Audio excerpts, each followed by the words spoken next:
Oh hey, how's it going? Welcome to Next Gen Media. I'm just here with my friend Paul Rudd. Here at Next Gen Media, we take it away, Paul. Well, Alright, I'm not an idiot, okay? I know what you're thinking with all this. You're thinking, Matt, there's no possible way you could have gotten Paul Rudd with only 80 subscribers. I know, I'm just as shocked as you are, but here he is. Well, Paul, welcome to Next Gen Media. that's really it's too nice, but not unearned. No, stuff that everybody else does. See, are you farting? He's farting, Paul. You know, Paul, well, hey man, I just appreciate you doing this, alright? So, you can do whatever you want. So Paul over here had a great idea.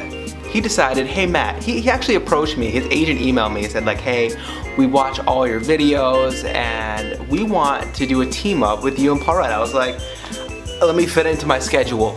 He's gonna take you through 5 facts about Ant-Man, the most interesting, in his opinion, about the character, in order to prepare for next week, Ant-Man and the Wasp, right? I thought, wow, what a perfect time and a perfect opportunity. So, I guess we're just gonna kick it right off. Paul, are you ready to go?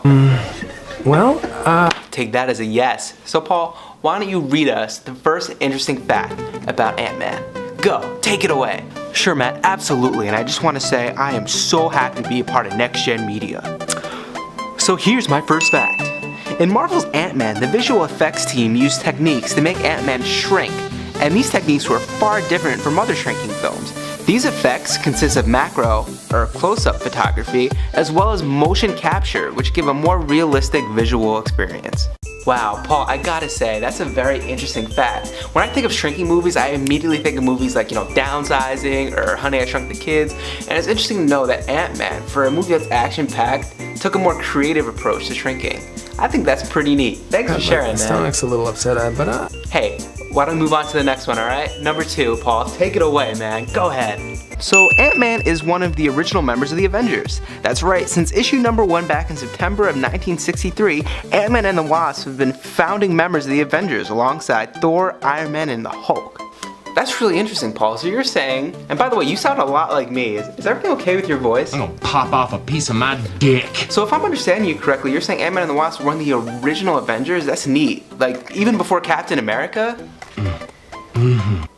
Wow, cool. Hey, we're whipping through these, man. Let's go to number 3. Ant-Man can hop through dimensions. That's right, the quantum realm is one of the most important elements in Ant-Man. And as said by Hank Pym, it is a largely unexplored dimension by which scientists know very little about. This can be crucial going forward in the Marvel Cinematic Universe, especially after the events of Infinity War. Who knows the kind of impact the quantum realm will have? Paul, man, you're blowing my mind. Didn't even think about the quantum realm.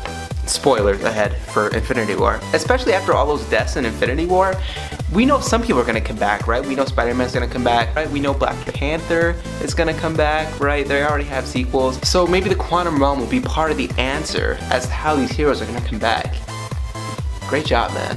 Number 4, Ant-Man created Ultron. That's right, in the comics it wasn't Tony or Bruce that created Ultron, but instead it was Ant-Man himself, whose flawed genius created this evil robot. However, it was Hank Pym, not to be confused with Scott Lang. That's a good one. Let's move on to number 5. There have been 3 Ant-Man in Marvel Comics. The most famous is Hank Pym, the founding member of the Avengers. Then comes Scott Lang, played by Paul Rudd, played by me. The third is Eric O'Grady, who is a low-ranking S.H.I.E.L.D. employee that steals Hank's suit and gets stuck in a miniaturized form for quite a while. He does end up finding a sweet hero side to him and takes on the role of the iconic hero.